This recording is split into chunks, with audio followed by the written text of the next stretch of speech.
1958।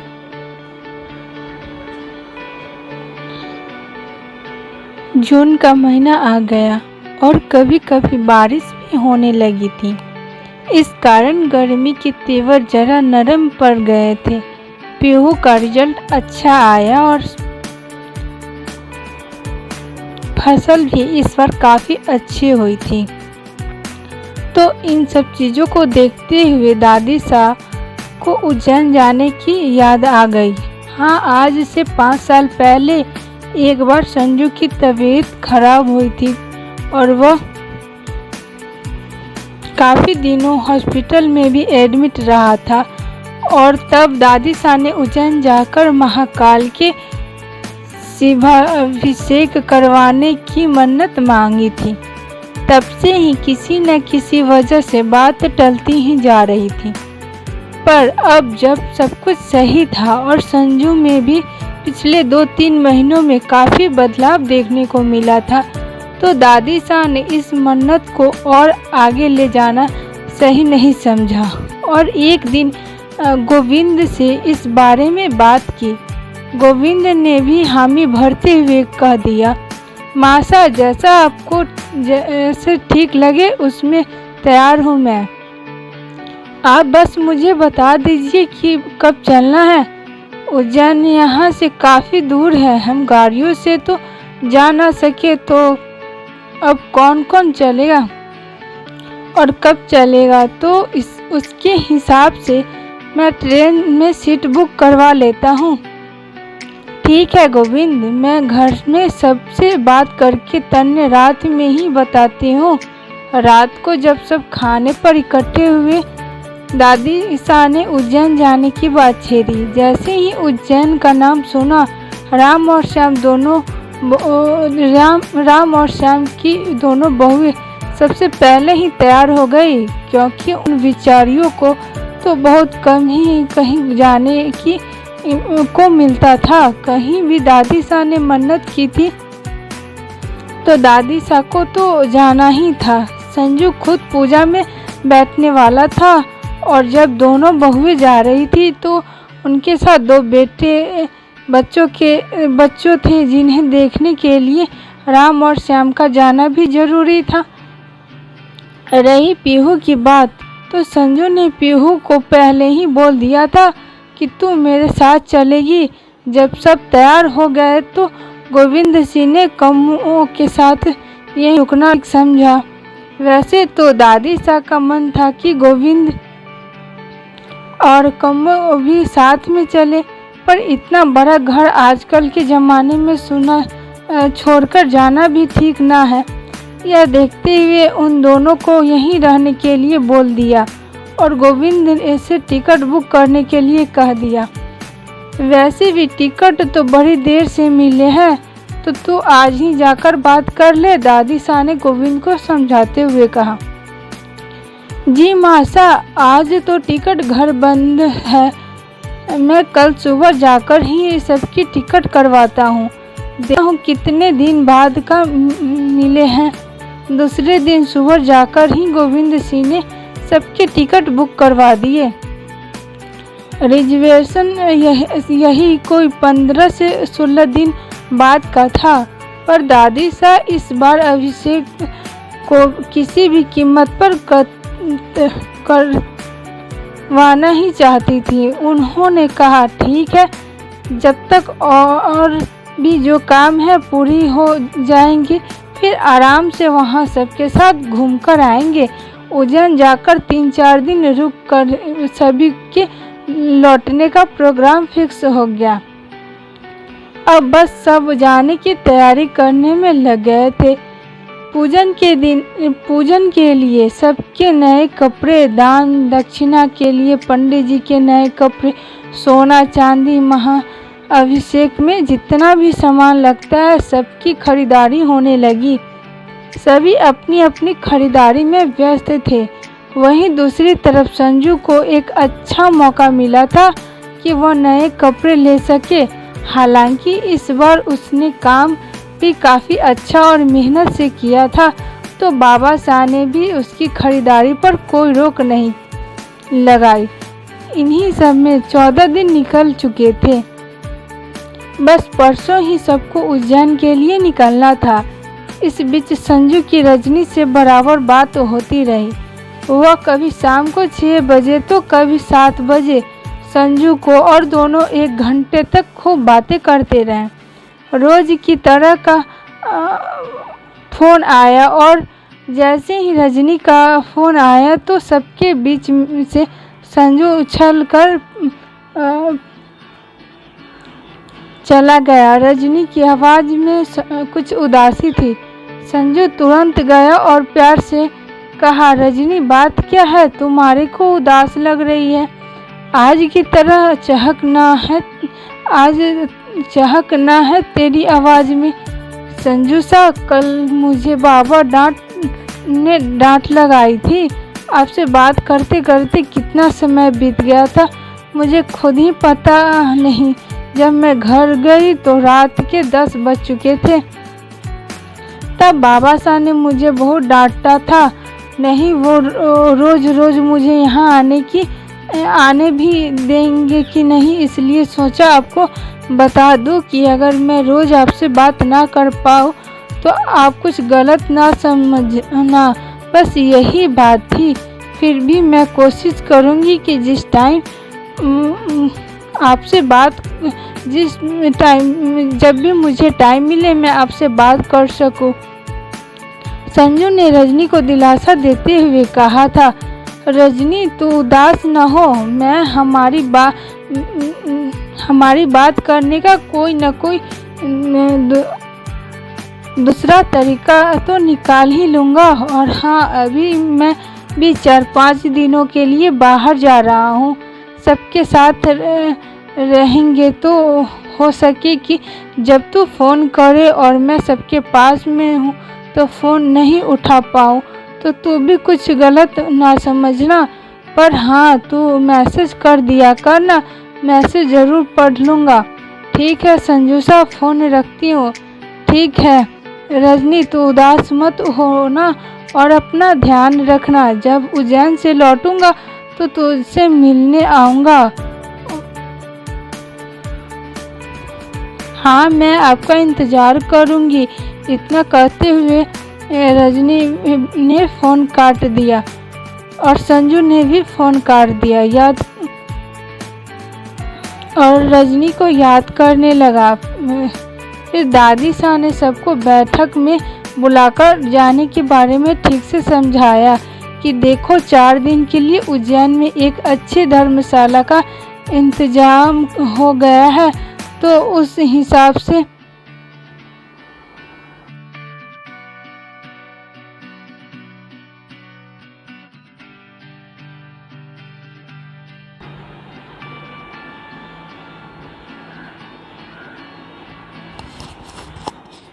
अपना अपना सामान बांध लेना सब लोग। और हाँ, खाना होटल पर ही खाना पड़ेगा, लेकिन फिर भी घर का कुछ अच्छा सा नाश्ता आज ही बना लो।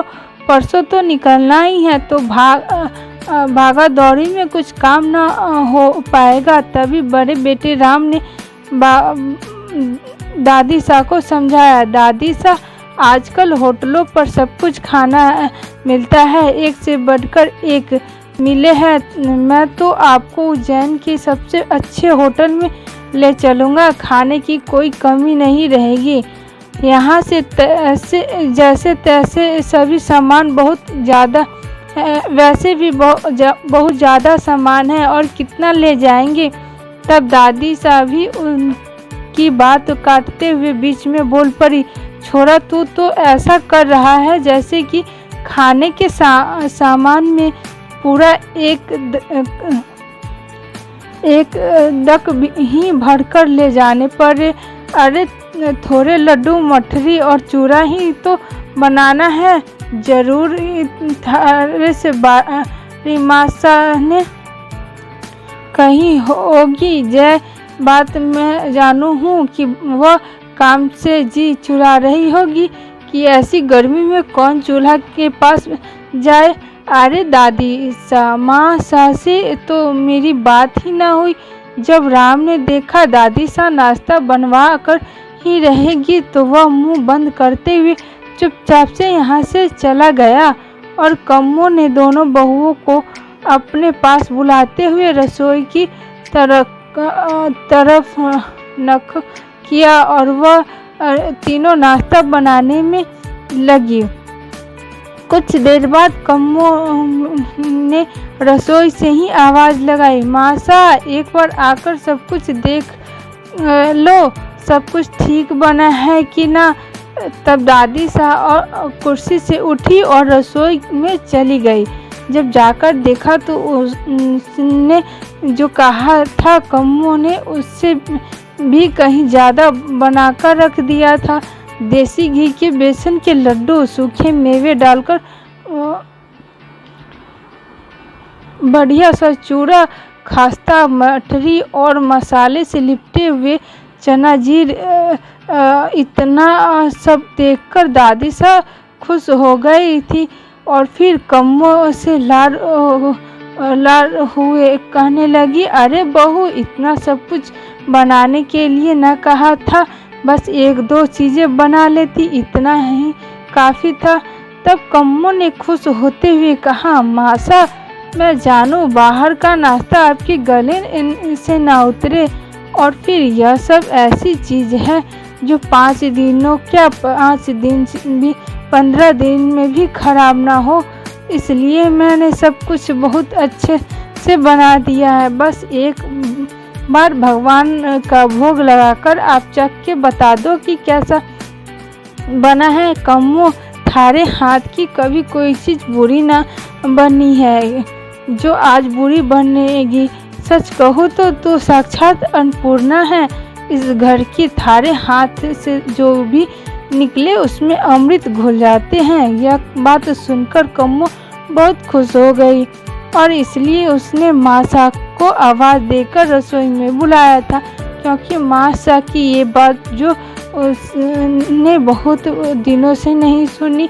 जैसे ही सारा नाश्ता ठंडा हुआ तो उन्हें साफ सुथरे डिब्बे में भरकर लाइन से टेबल पर रख दिया। जाने की लगभग सारी तैयारी हो चुकी थी और आज वह दिन आ गया जब सब उज्जैन के लिए निकल रहे थे।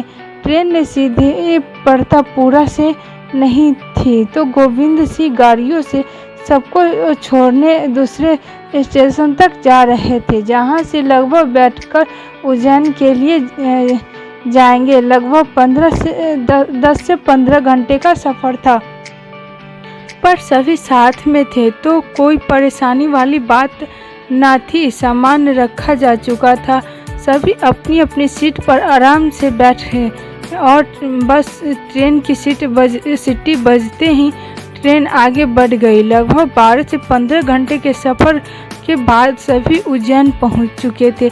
स्टेशन के 2 टैक्सी की ओर जो धर्मशाला बुक की गई थी उसमें आ गए। सारा सामान उतरवा के अंदर कमरों में रखा। धर्मशाला में 3 बुक की गई, 2 बहुएं बेटों के लिए और एक दादी सा, संजू और पीहू का। पहुँचते रात बस हाथ मुंह धोया, सामान छोड़कर रखा और निश्चय किया कि सबका खाना यहीं पर। भगवान तो बड़ा बेटा संजू को साथ लेकर सबका खाना पैक चला। हाथ रात के 11 बज चुके थे। अब इसके बाद तो सबको नींद ही आ रही थी। दादी सा ने सबको स्पष्ट शब्दों में बोल दिया था कि कल सुबह 6 बजे ही नहा धोकर तैयार रहना। पूजन शुरू होगा, लगभग 12-1 बजे तक चलने वाला था।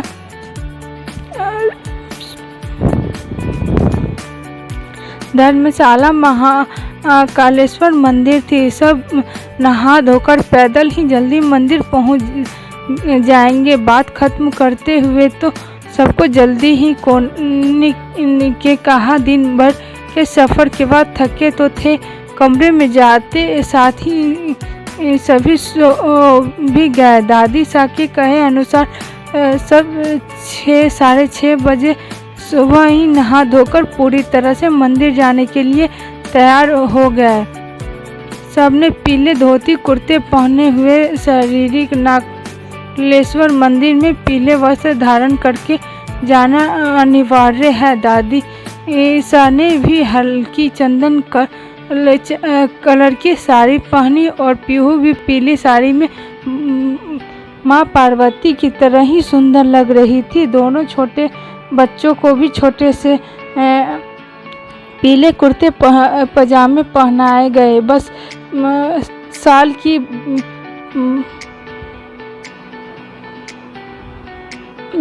साल की बेटी, जिसमें घर में सबसे प्यारी सी छुटकी कहते हैं, और छोटे बेटे श्याम का 2 साल का बेटा जिसका नाम था देव। छुटकी और देव भी पूरी तरह से महाकालेश्वर मंदिर दिख रहा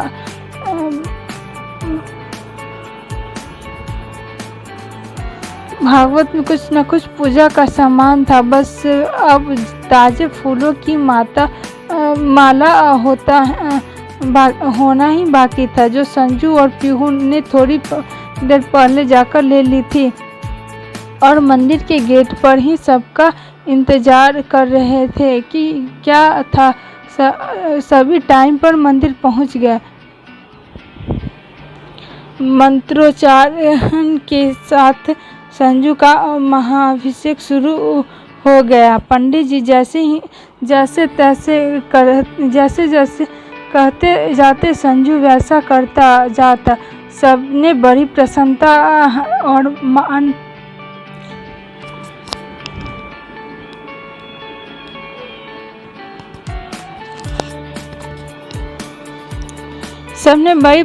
और मन लगाकर शिव जी की पूजा अर्चना और जब दोपहर तक पूजा खत्म हुई तो चंदन, चावल, फूल, लोरी सभी चीज़ों के अभिषेक करके प्रसाद लगाते हुए पूजा का समापन किया। मंदिर में ही 57 पंडित के खाने का भी इंतजाम किया गया था, तो वह भी पूरा हो गया और शाम को 5 बजे तक सब वापस धर्मशाला लौट आए थे। आज तो सब बहुत थक चुके थे, तो कहीं जाने का कोई प्लान नहीं था। दादी सा ने कहा, अभी ये सब आराम करो, हम रात में इस बारे में बात करेंगे कि 3 दिन हमें कहाँ कैसे क्या देखना है। तो बस सब कल का इंतज़ार कर रहे थे। आज के लिए इतना ही। आगे की कहानी जानने के लिए सुनिए मिले ना मिले हम एपिसोड 29। तब तक के लिए बाय। जय हिंद, जय भारत।